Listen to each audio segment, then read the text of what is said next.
মৌলভীবাজারের রাজনগর থেকে মানবতা বিরোধী অপরাধ মামলায় অভিযুক্ত মাওলানা ইউনুস আহমেদ ও উজের আহমেদ চৌধুরীকে গ্রেপ্তার করেছে পুলিশ। এর আগে আন্তর্জাতিক মানবতা বিরোধী অপরাধ ট্রাইব্যুনাল 1 থেকে তাদের বিরুদ্ধে গ্রেপ্তারি পরোয়ানা জারি করা হয়।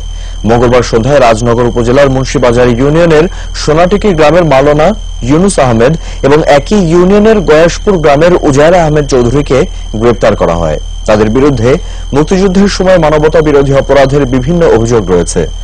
রাজনগর থানার সেকেন্ড অফিসার এসআই হিল্লোল রায় ঘটনার সত্যতা স্বীকার করেছেন।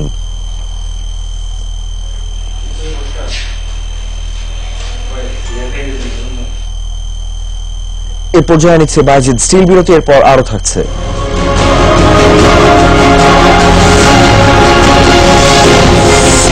দলভিত্তিক স্থানীয় নির্বাচনে সহিংসতা হবে না, স্থানীয় সরকার মন্ত্রী।